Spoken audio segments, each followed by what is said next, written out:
Hello student, कक्षा 11 राजनीति विज्ञान।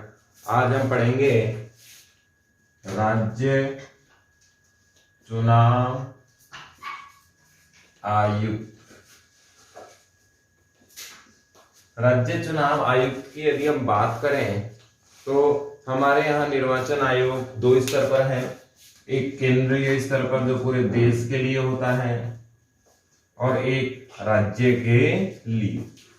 लेकिन यहाँ एक बात बहुत स्पष्टता से समझनी होगी कि ये जो केंद्रीय चुनाव आयुक्त हैं, ये केंद्र और राज्य दोनों में ही चुनाव करवाता है। ये आपको ध्यान रखना है। राज्य चुनाव आयुक्त राज्य के चुनाव नहीं करवाता है। विधानसभा के चुनाव भी कौन करवाता है? केंद्रीय चुनाव आयोग। और संसद के चुनाव भी कौन करवाता है? केंद्रीय चुनाव आयोग ही करवाता है।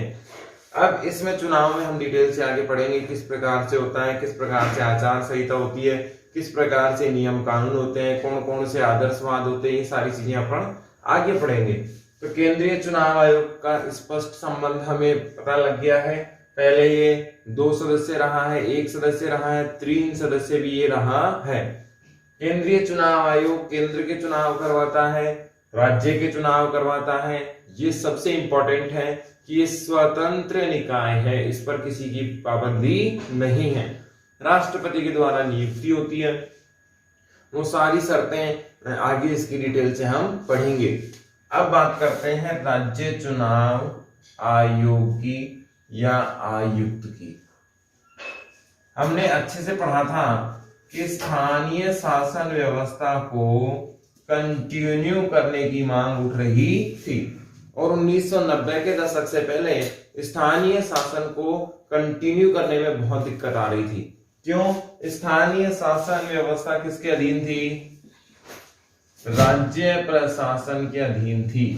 और राज्य प्रशासन चाहता तो चुनाव करवा लेता, राज्य प्रशासन नहीं चाहता तो चुनाव नहीं होता।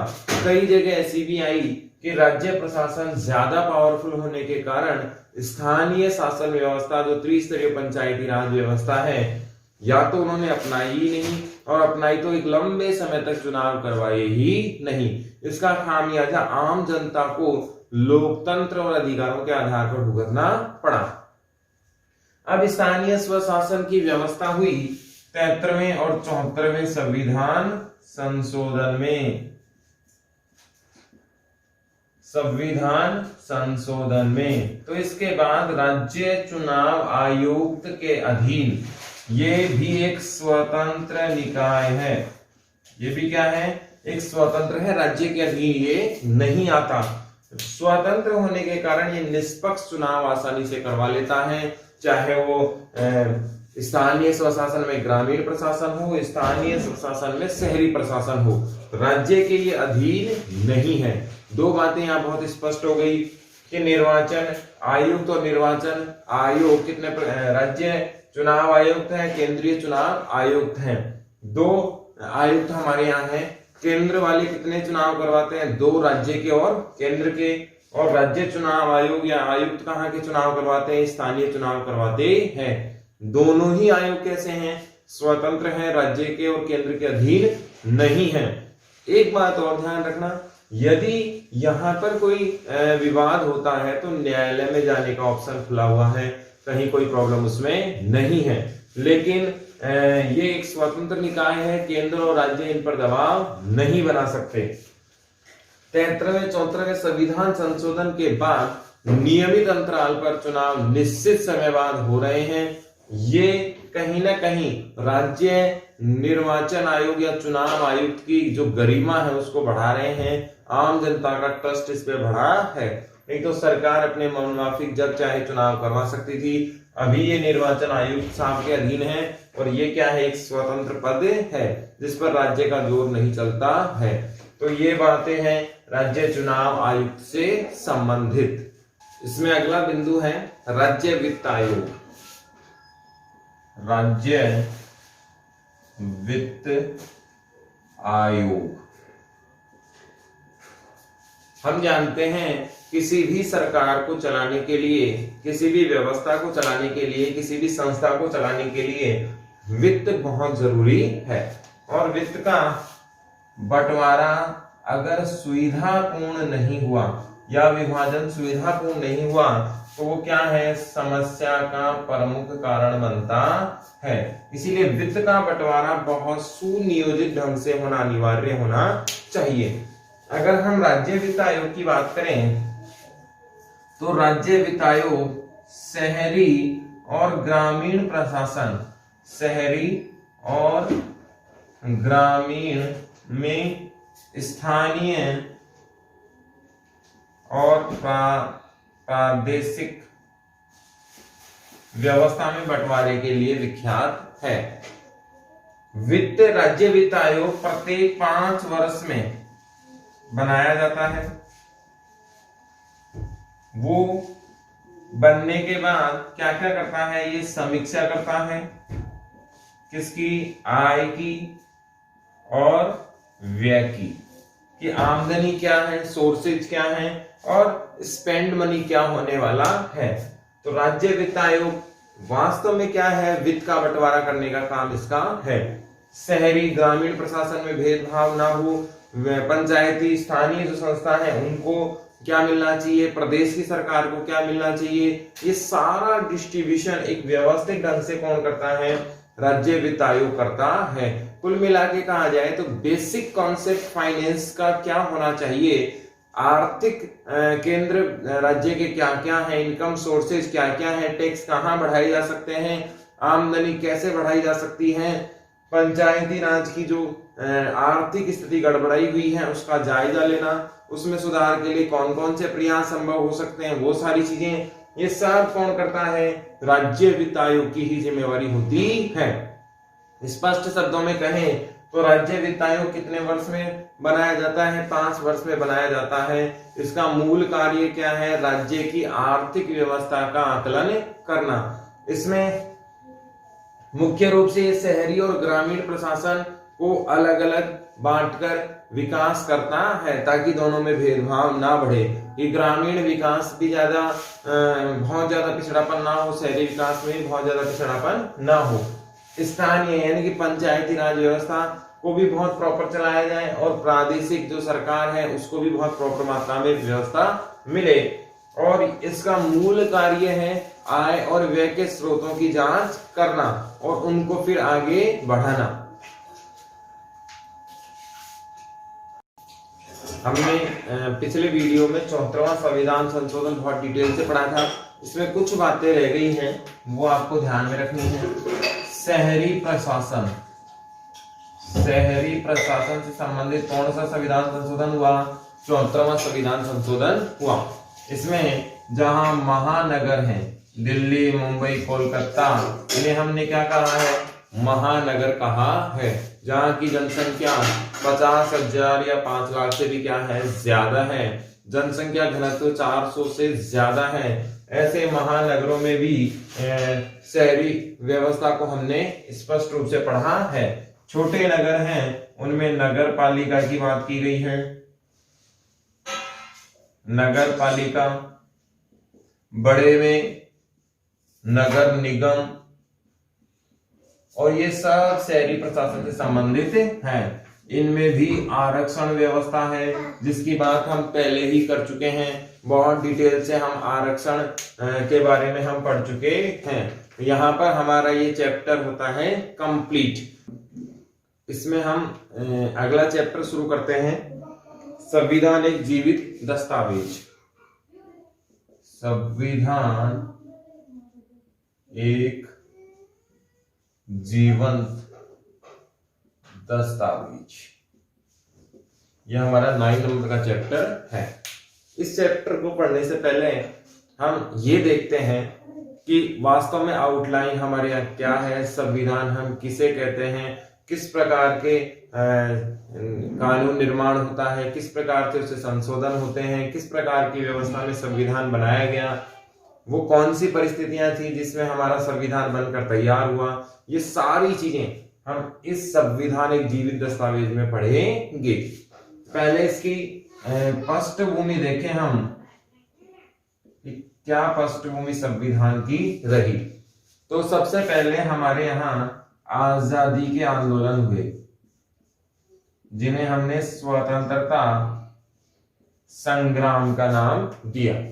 भारतीय स्वतंत्रता संग्राम की यदि हम बात करें तो स्वतंत्रता संग्राम से ये स्पष्ट हो जाता है कि भारत के जो आदर्श मूल्य थे, अहिंसा है, समानता है, स्वतंत्रता है, मौलिक अधिकार है, नीति निर्देशक तत्व है, इनमें वो नजर आते हैं कि आम जनता के लिए हमने कौन से आदर्श स्थापित किए या हमारे उच्च आदर्श स्वतंत्रता संग्राम में नजर आते थे, आजादी की लड़ाई में नजर आए थे। उन्हीं आदर्शों को हमने बाद में भी बनाए रखा और संविधान सभा ने उन्हीं आदर्शों को भारत की जनता के लिए स्थापित भी किया कि हम जब देश आजाद हो जाएगा तो ये रूल रेगुलेशन बाद में डेवलप करेंगे। संविधान एक जीवित दस्तावेज, इसकी पृष्ठभूमि में अगर हम देखें तो भारत के संविधान का निर्माण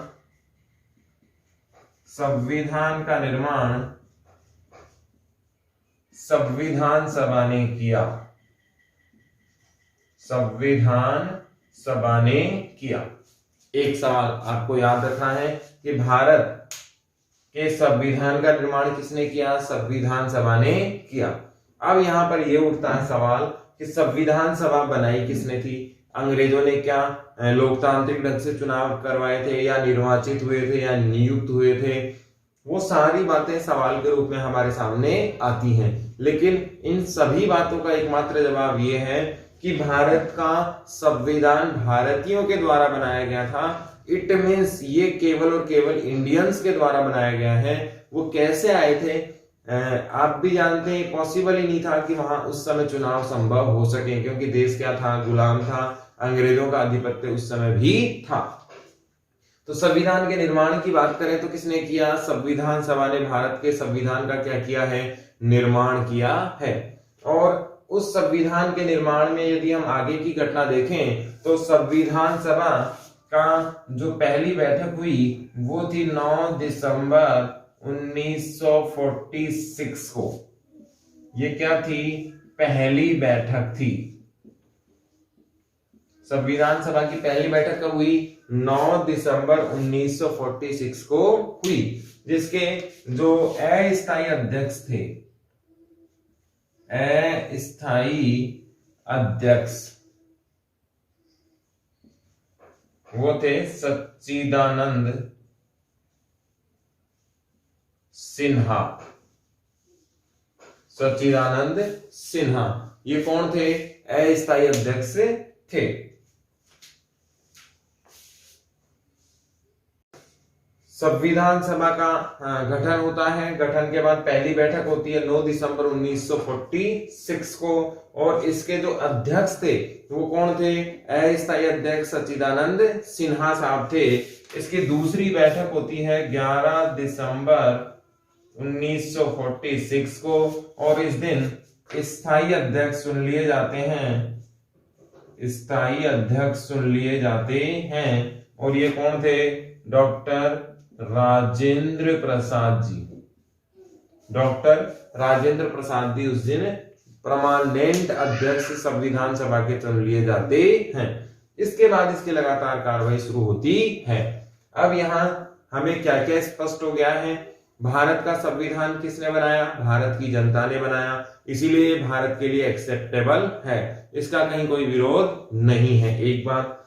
दूसरी, संविधान सभा के जो सदस्य थे वे भारतीय थे, और इनकी नियुक्ति या निर्वाचन बहुत स्पष्ट रूप से किया गया था। ये बहुत लोकप्रिय व्यक्ति थे, इसीलिए भी इनका विरोध नहीं हुआ।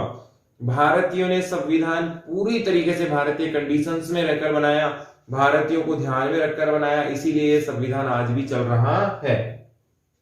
पहली बैठक इसकी कब हुई? 9 दिसंबर 1946 को हुई, और उसके बाद इसकी कार्रवाई क्या हुई? शुरू। सवाल आता है संविधान सभा की पहली बैठक कब हुई? तो 9 दिसंबर 1946 को इसकी पहली बैठक हुई। इसके बाद इसके अस्थायी अध्यक्ष चुने गए, उनका नाम क्या था? सच्चिदानंद सिन्हा साहब इनका नाम था, और ये अस्थायी अध्यक्ष पहली ही बैठक में चुन लिए गए थे। इसके बाद इसकी तो दूसरी बैठक हुई 11 दिसंबर 1946 को, उसमें स्थायी अध्यक्ष इसके चुने गए राजेंद्र प्रसाद जी जो थे वो स्थायी अध्यक्ष के रूप में चुन लिए गए। अब इसकी कार्रवाई क्या होती है, शुरू होती है, और यह कार्रवाई चलते चलते हर मुद्दे पर हर पक्ष विपक्ष को साथ लेकर चला है। भारत के संविधान में हर बिंदु पर पक्ष विपक्ष दोनों पर क्या हुई है, गहन चर्चा हुई है। क्या हुई है, गहन चर्चा हुई है, और यदि जरूरत पड़ी तो मतदान भी हुआ है। अंत में क्या हुआ है, मतदान भी हुआ है। इससे ये पता लगता है कि भारत के संविधान का निर्माण लोकतांत्रिक तरीके से हुआ है, सिस्टम से हुआ है, इसमें कहीं कोई प्रॉब्लम नहीं आई। फिर दूसरा बिंदु इसमें देखें तो इसकी जो अंतिम बैठक थी वो थी 26 नवंबर 1949। इस दिन ये क्या हुआ, बनकर तैयार हो गया। 26 नवंबर 1949 को संविधान क्या है, बनकर क्या हो जाता है, तैयार हो जाता है। लेकिन इस दिन इसको लागू नहीं किया गया। लागू कब किया गया, 26 जनवरी 1950 को। ये क्या है, संविधान लागू करने वाला दिन है, और इसी दिन भारत क्या बन जाता है, रिपब्लिक। क्या बन जाता है, रिपब्लिक बन जाता है, जिसे हम गणतंत्र भी कहते हैं। स्वतंत्र दिवस 15 अगस्त को, गणतंत्र दिवस 26 जनवरी को, क्योंकि इस दिन क्या हुआ था, हमारा संविधान क्या हुआ था, लागू हुआ था। वैसे रिपब्लिक का मतलब क्या होता है, first member elected by people, it called to republic. यानी कि पहला नागरिक जिस देश का प्रथम नागरिक चुनाव के माध्यम से आ रहा है उसे रिपब्लिक स्टेट कहा जाता है। 26 जनवरी 1950 को भारत क्या बन जाता है, गणतंत्र, यानी कि गणतंत्र यहां पर लागू हो जाता है, संविधान क्या हो जाता है, लागू हो जाता है। अब सवाल ये उठता है कि संविधान बन गया था 26 नवंबर को, लागू हुआ 26 जनवरी को, ऐसा क्यों? तो 26 जनवरी 1930 को रावी नदी के तट पर जो कहां है, लाहौर में, रावी नदी के तट पर लाहौर में ये ऐतिहासिक पल था। मध्य रात्रि में तिरंगा फहराया गया और इसे ही हमने पहला स्वतंत्रता दिवस के रूप में मनाया गया।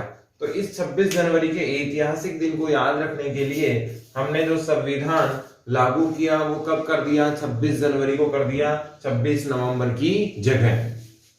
फिर से देखते हैं कि भारत के संविधान का हर मुद्दा, पक्ष हो चाहे विपक्ष हो, चर्चा के आधार पर बनाया गया है, मतदान हुआ है, यानी कि पूरी लोकतांत्रिक व्यवस्था इसमें अपनाई गई है। इसके बाद 26 नवंबर 1949 को संविधान बनकर तैयार हुआ और इसे लागू उस समय नहीं किया गया। 26 जनवरी 50 को इसको लागू किया गया। भारत गणतंत्र दिवस 26 जनवरी उसी दिन इसलिए मनाता है। 26 जनवरी इसलिए ऐतिहासिक दिन है क्योंकि 26 जनवरी 1930 को रावी नदी के किनारे लाहौर अधिवेशन में पहला स्वतंत्रता दिवस मनाया गया था। जिस ऐतिहासिक दिन को याद रखने के लिए 26 जनवरी 1950 को भारत का संविधान लागू किया गया ताकि ये हमारे जहन में बना रहे, इस दिन की महत्वता को हम कंटिन्यू बनाए रख सकें।